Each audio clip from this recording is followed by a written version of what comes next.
Welcome back to the Gyrl Podcast. I'm excited to welcome Alissa to the show. Welcome. Thank you. I'm so happy to be here. Awesome. Well, why don't we get started by having you tell the audience who you are and what you do? Well, I basically say that I'm a women's wellness coach, but I also encompasses a lot. So I'm a personal trainer. I'm a yoga and meditation teacher. I added in there running. So I also do run coaching. That's kind of a side avenue because I know that's not everybody's flavor.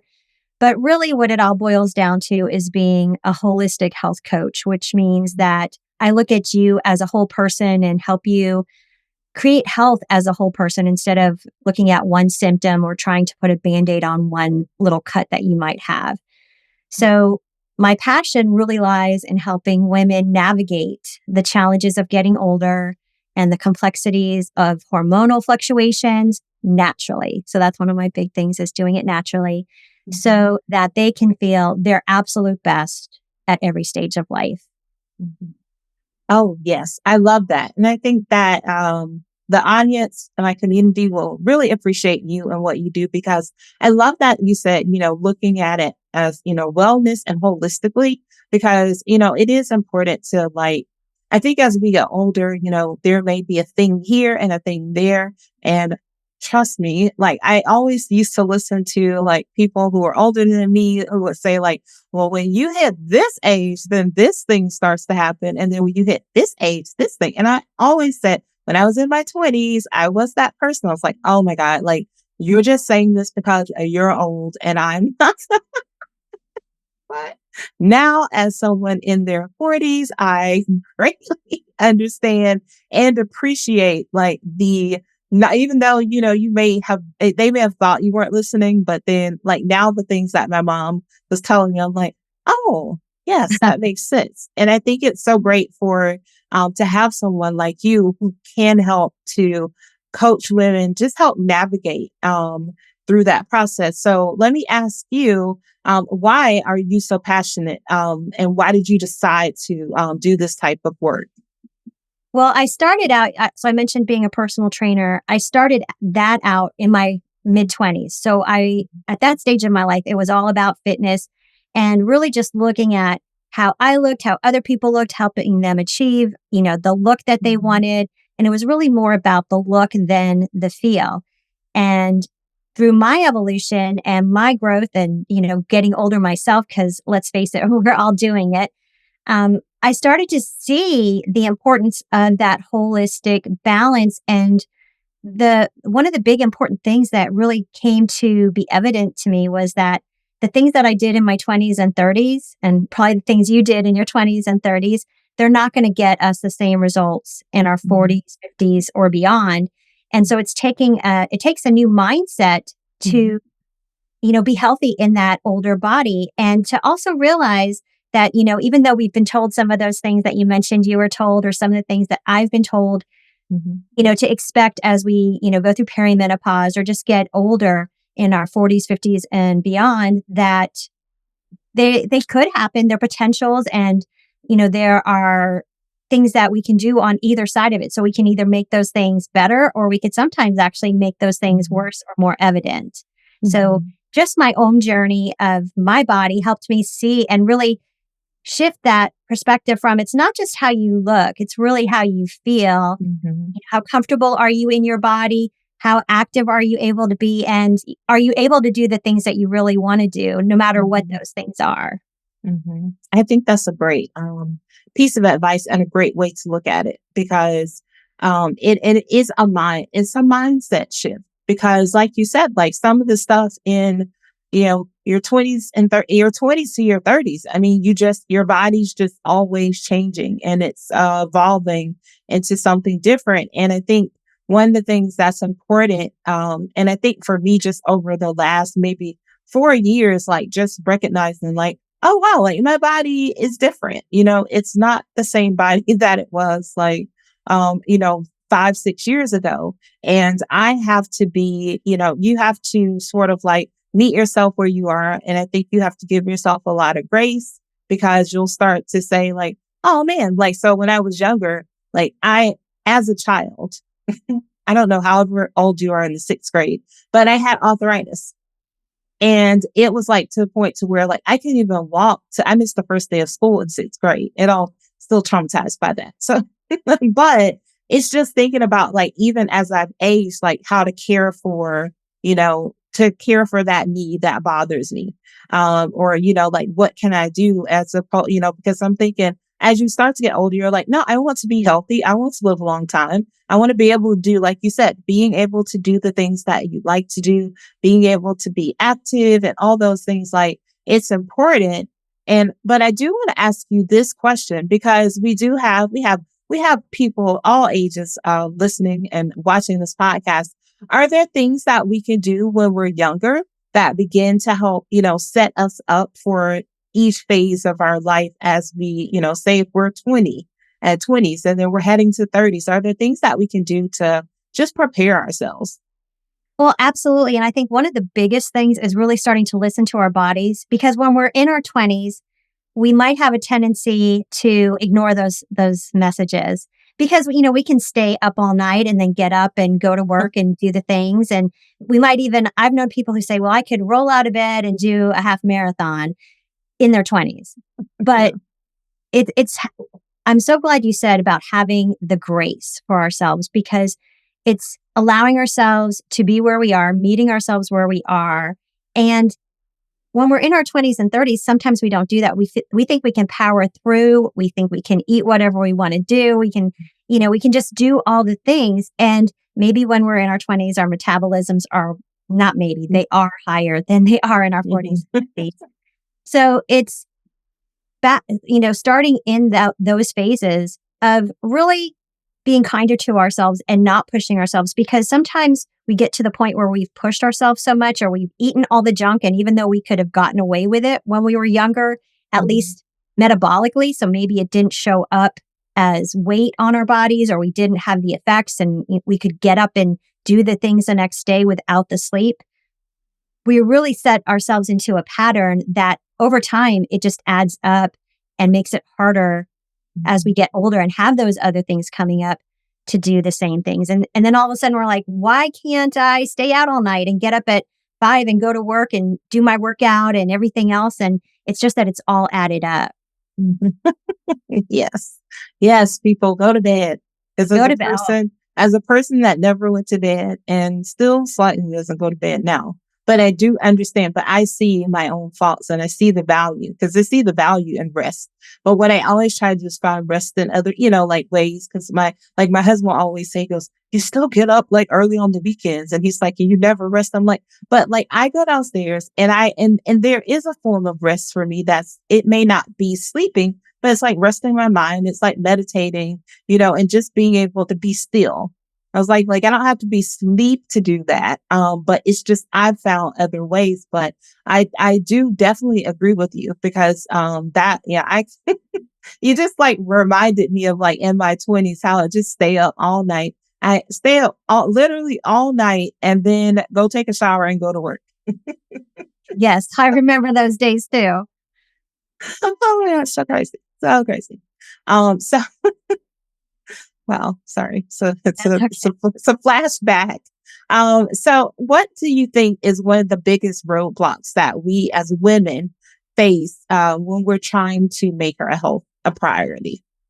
Well, really, I kind of see it as a multifaceted thing. One of the biggest, and this is really an area that I work with my clients a lot, is mindset. So even though my specialty in a lot of ways is your body and your overall wellness, it starts with your mindset.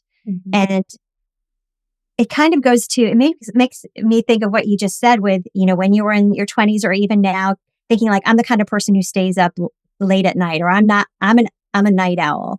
So when we see ourselves as these things, it gets harder to do maybe the going to bed early and giving ourselves the rest. And it's the same with all areas of goals. So whether it's losing 20 pounds, running a marathon, getting another job, we need to start with the mindset, which is really seeing ourselves at that end point, visualizing that future version of ourselves. And really seeing it as possible. Because if you think of that goal, maybe it's that 20 pounds and you just think it's not going to happen. I never lose weight, or I lose weight and I gain it back, or I'm not the kind of person who can work out in the morning. When we say these, especially that I'm not the kind of person who, or Yeah. I've never been able to do that, we Mhm. just keep setting ourselves up to not be able to do it. So Right. I Yeah. mentioned being a runner. I have a lot of people who say to me, "Oh, I wish I was a runner." And my answer to that is, well, then run. But then they might say, well, I can't run, or I'm not the kind of person. And it's all that beginning, that mindset. So if you think you can do it, or if you can see yourself the run or a walk or doing yoga or Tai Chi, whatever your thing is, you first have to be able to see it to do it. And then the other element to it is also priorities. We tend to prioritize other people's needs over our own, or we think the laundry needs to get done. I need to do the dishes. We put all these other things in front of ourselves and in front of our own health. And then all of a sudden, maybe scary diagnosis comes up, or we've got that 20 pounds is now 40 pounds. And we feel like, what am I going to do? And go into panic mode. But it's backtracking and realizing that, you're important, whether it's an hour or 30 minutes or 15 minutes a day, giving yourself that time to invest in yourself. Because if you want to do all those things, if you want to be productive at work, if you want to give to your family, your spouse, your partner, your kids, you first have to take care of yourself. And I mean, we all know that expression, you can't pour from an empty vessel. And it's so true, because if you're not taking care of yourself and you're doing all those other things for everybody else, for your career, at some point your body, and I mentioned earlier about listening to the messages of your body. If you don't listen to the whispers, it's just going to scream at you and tell you, that's it. And you're going to be flat on your back with an injury or an illness. And, I definitely don't want that to happen for anybody.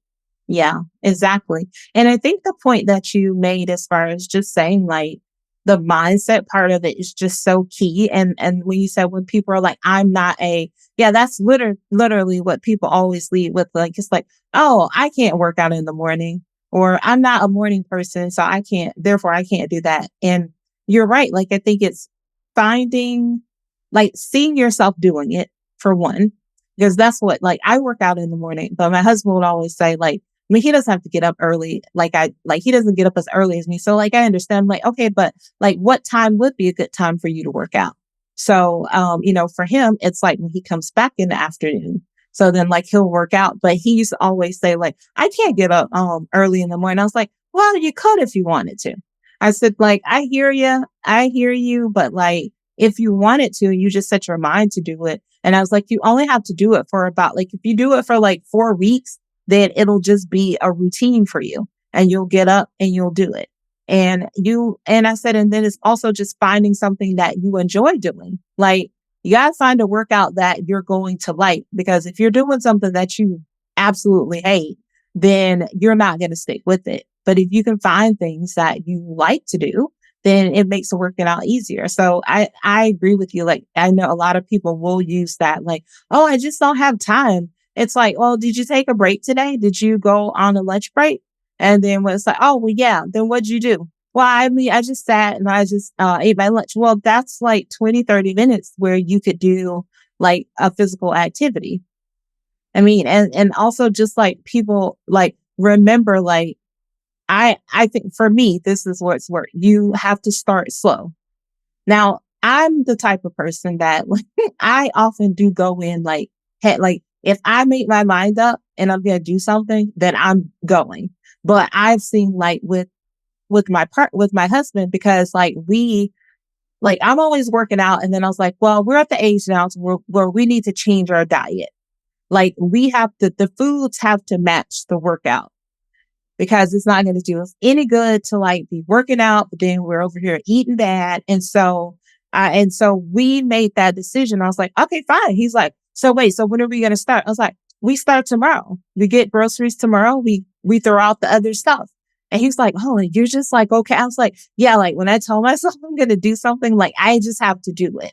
And it's okay because like mentally, I've told myself that this is the thing that you need to do to live. Like that's kind of where I am at this phase of my life. It's like, I want to live a long time, and living a long time doesn't look like eating like fast food every day, grabbing snacks throughout the day at work. And I say that because I work from home. So it's a lot. It's very easy to go and grab the wrong thing. So like we switched out those unhealthy snacks for like protein bars, for, we switched out the 2% milk to like almond milk.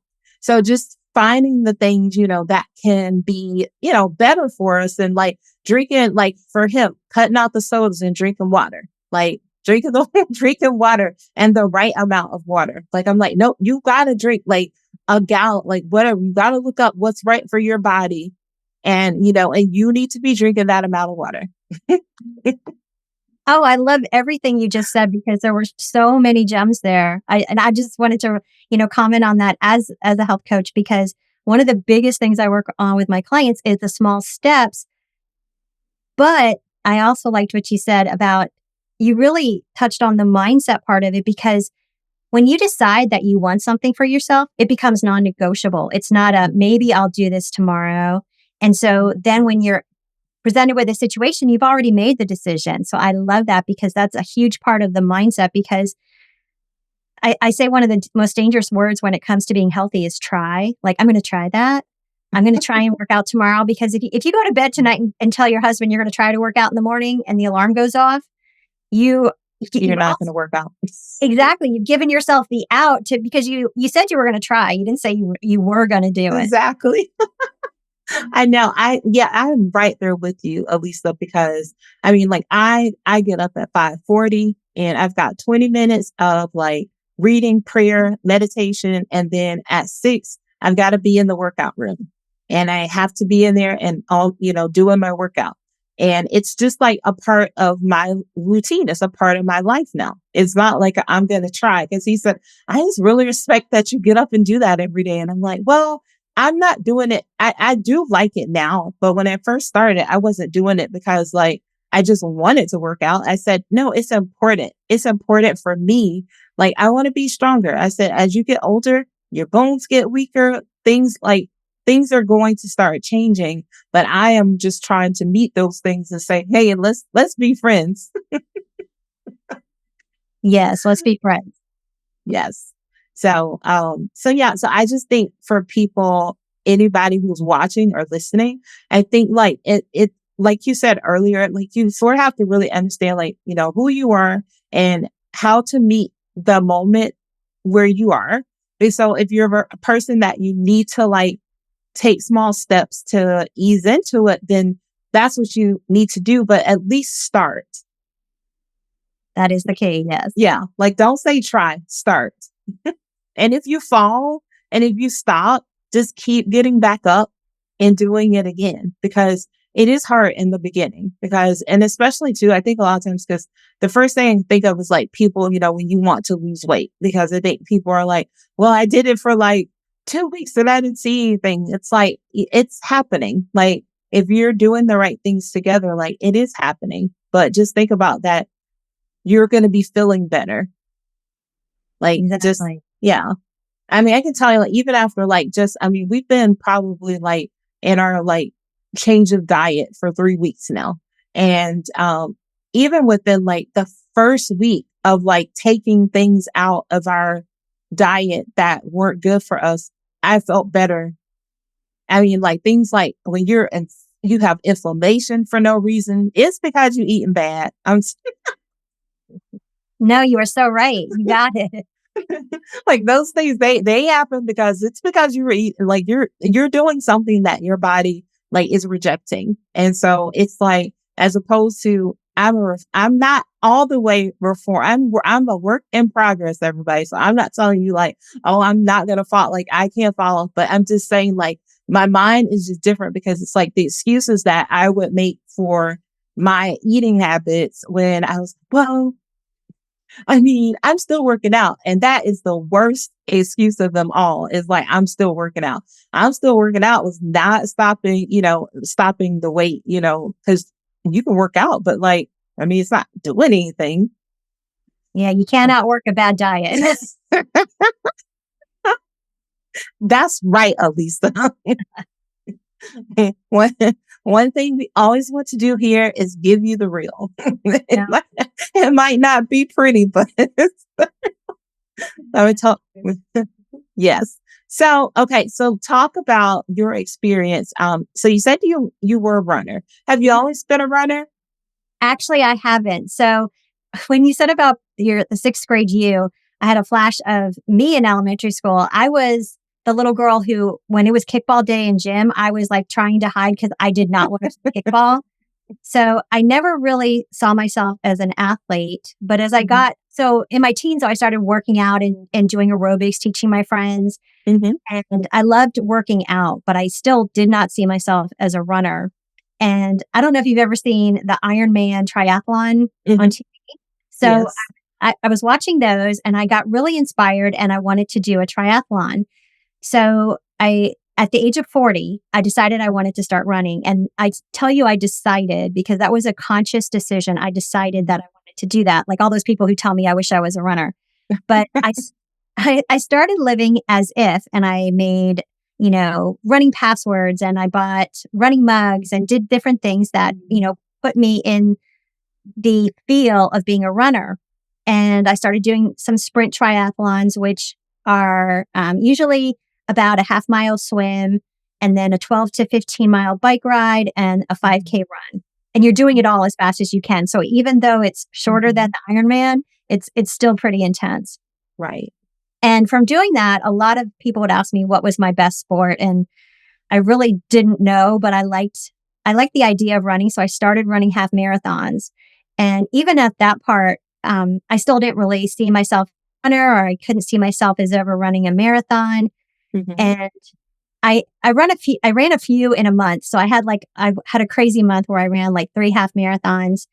And a friend looked at my times and there was a Boston Marathon calculator. And looking at the times, Mhm. they said, you know what, you could qualify for the Boston Marathon. And I thought that Nice. was totally crazy. So, and you still have to run a marathon to do it. So I signed up for my first marathon and thought I was going to, have a heart attack when I signed up for it, as soon as I hit submit.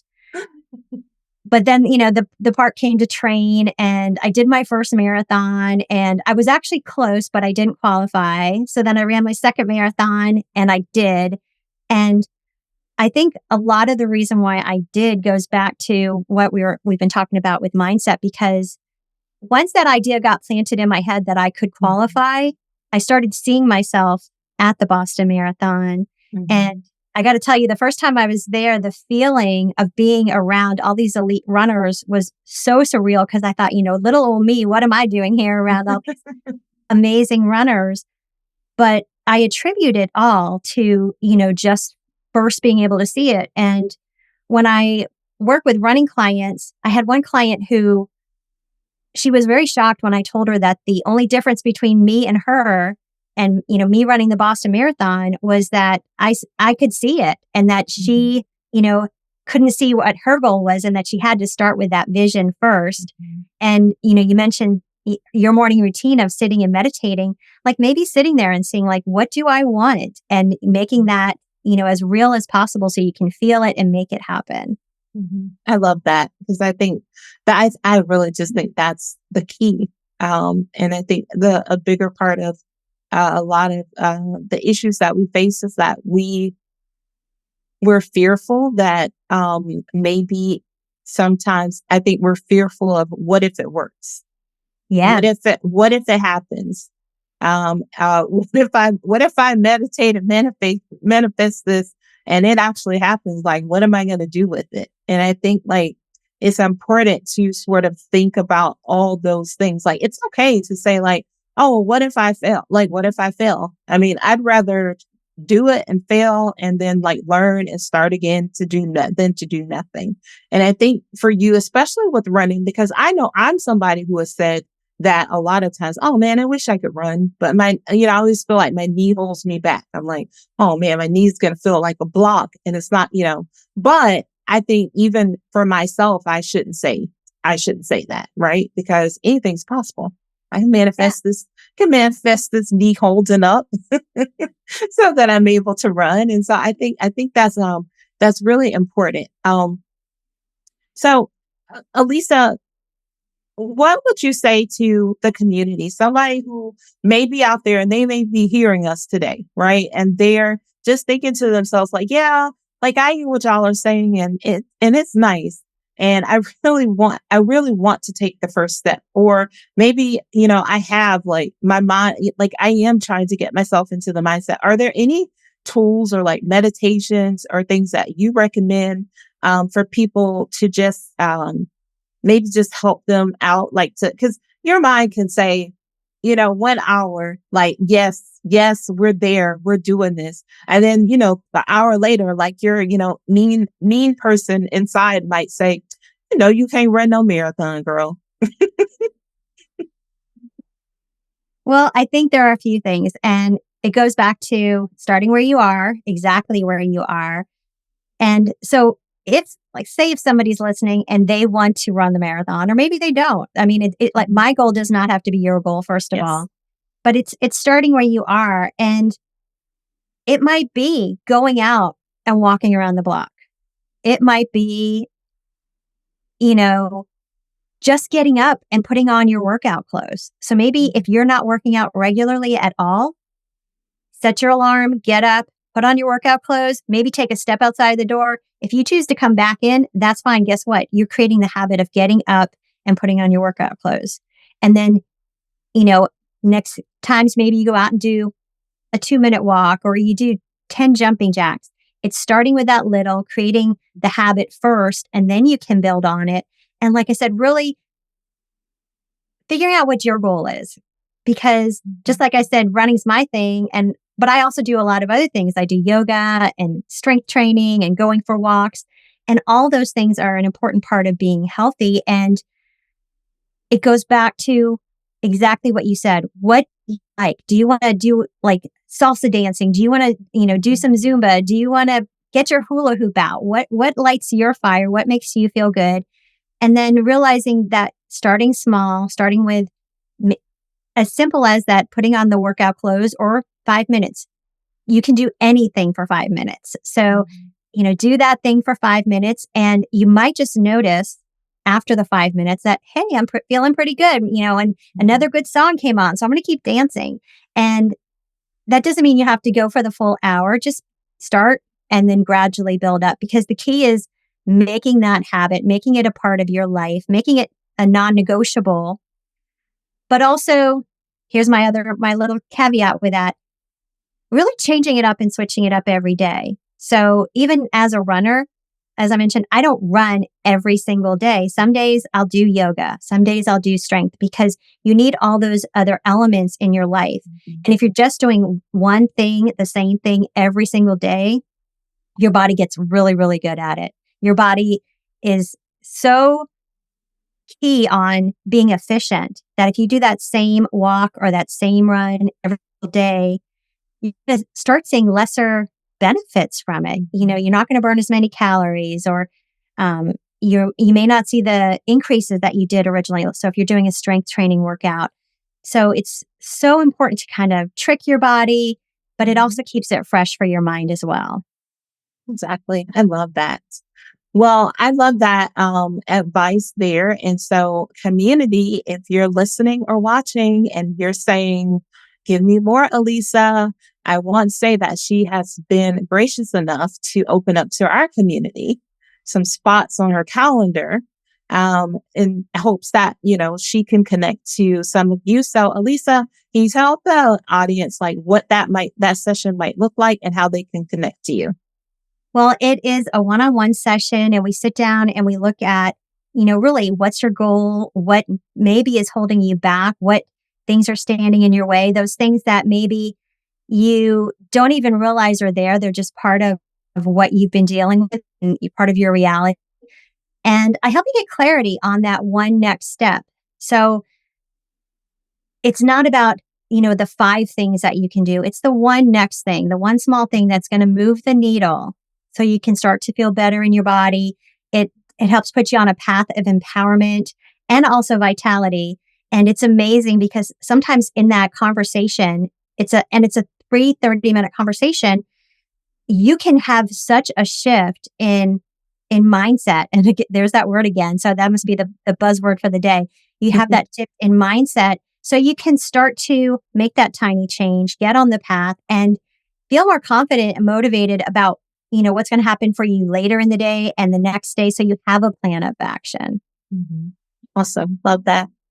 Fantastic. And how can they connect to you? Well, I have a website. So it's AlissaXander.com, and I'll spell that out. It's ALISSAXAN as in Nancy, D as in dog, ER.com. And then I'm on all the socials, Facebook, Instagram, LinkedIn, YouTube, TikTok as Alissa Xander Wellness. So there's lots of places to touch base with me. And on my website, there's a place to drop me a line as well. Awesome. And we'll make sure all those links are in the show notes as well. Perfect. All right. So we are going to move into 3 things with Alissa. The first question is a 2-parter. How do you start and end the day? Oh, that's a great question. So I didn't really get into Ayurveda, which is a part of what I do on my holistic side. It's about creating daily routines and living in balance with nature and creating balance with your body. So I'm a big fan of having a morning and an evening routine. Mm-hmm. And my morning and evening, they actually have an element that's the same, which is gratitude. So I start the morning, I wake up next to my dog Sadie and my husband, and we do a thing that I call thank you, thank you, thank you. And I do the thank yous of us 3. I make, sometimes I speak for myself. Sometimes I'm speaking for my dog Sadie. Mm-hmm. I always start with, and this is one I got from one of my yoga teacher trainers, and I'm going to share it with you guys because it's awesome. Thank you for this brand new day, shiny and unused. So I love that because it's a reminder of you have this whole day ahead of you. Mm-hmm. I end the day with gratitude. Also, I write in my journal, I write at least three things that I'm really thankful for. But aside from the gratitude side of it, in the morning, I scrape my tongue, which is something I learned from Ayurveda. And I also drink warm water with lemon, which is a great way to hydrate your body and alkalize your blood. But after I do those things, I do some type of workout, whether it's a run or a walk, strength training, yoga. Like I said, I like to mix it up. And some days it might be a bigger workout. Some days, if I'm in a rush, it might be a smaller workout. But it's really important, I think, to move your body in the morning to get things going. Mm-hmm. And then to end my day, in addition to the gratitude, I read and I meditate. So I'm a big fan of meditating before bed. So love that. All right. Number 2, what's a goal or intention that you've set for yourself this year? So my overarching goal is really to empower as many women as possible to feel better in their bodies and to take more control over their health, because I think a lot of times we don't realize we have more control than we might think over our health. Mm-hmm. And so one key way that I do that is through a program that I've got, which is called Flourish. And in it, I provide comprehensive support and guidance to women on their wellness journeys, especially because as we're getting older, we touched on, we might think that, it's harder to do, to be healthy. It's harder to lose the weight. We've got things like hormonal fluctuations going on. So that's really my goal, is to empower women to feel better in their bodies and to really touch as many of them as I can. And that's one reason I'm so grateful to be here speaking with you today, just to let them know how I can help them as well. Awesome. And the last question, where are you currently finding inspiration? Oh, so I listen to a lot of audiobooks and podcasts, but I just the other night watched for the second time the movie about Diana Nyad. And I don't know if you've seen it or have heard of her, but she is a swimmer. And back when she was 28, and I think that was in the 70s maybe, because she's she's in her 70s now. But in her 20s, she tried to swim from Cuba to Florida and didn't make it. And it's a very tough swim because of the current and the what do they call them? I'm trying to think. The jellyfish. She kept getting stung by jellyfish. And she forgot all about that goal, let it slide away. And when she turned 60, and that's why I said 60, she decided she wanted to try it again. and she assembled a team. She had, people who could support her, a coach, a good boat captain, all kinds of things, kayakers who could, point the way. And she decided to try it again, and she failed. And she tried it again, and she failed. And really long story short, but it's an amazing story. So if you haven't seen it, you have to watch it. At the age of 64, she became the first person to be able to do this. And it was on her 5th attempt. And everybody was telling her, no, she couldn't do it. She was too old. And in the midst of those last 4 attempts in her 60s, a younger woman tried to do it and she failed. So everybody, just kept saying to her, you're too old. You can't do it. And it was just such an amazing thing to see her achieve it. And the movie was acted out, but then at the very end, they showed actual clips of actual Diane at the finish. And it just like did my heart so good. It was just awesome. I love that. Yeah, that sounds really inspiring. So just that's inspiration to us all. Like, it doesn't matter how old you are. You set your mind to something, you can do it. Exactly. And it doesn't matter if you fail. Try again. Get back up. Try again. And look how it turned out for her. Awesome. Well, I have loved this conversation, Alissa. And my last thing I'm going to ask you to do is to lead our audience with 3 things you'd like them to take away from our conversation today. Well, the first one is that mindset is one of the first ingredients that you need for any goal to go after it and achieve it. And I think an underline to that is mindset isn't just thinking positively, because you can think all the affirmations or say all the affirmations that you want. There's that part of feeling it and believing it is possible for you. So that's the first thing. You really need to start with visualizing it and seeing it as possible. The second one is exactly that your age is not a limiting factor. You can do whatever it is you want, no matter what your age. And especially if somebody's telling you, no, you can't do it because you're a certain age. I'm a big fan of proving them wrong. That's why I was so excited to start running at 40 and to achieve the Boston Marathon in my 40s. And then finally, I think the last one is really that it's okay to not have it all figured out. So no matter how old you are, sometimes we think because we get to a certain age that we should have our bodies figured out. We should know what to do, or it should be easier because we've been working out or eating right or doing different things when we were younger. So it's okay if you don't have it all figured out. It's okay if you fail. Just keep going. And then it's also okay to ask for support if you need it, because a lot of times we need that supportive community or accountability to help us along the way. Awesome. I love that. Yes, all very great takeaways and things that we all need to hear. So Alissa, thank you so much for jumping on and coming to the show today. You can always come back here and share with us in the future. Awesome. I appreciate it. And we'll stay tuned, everyone. Be right back.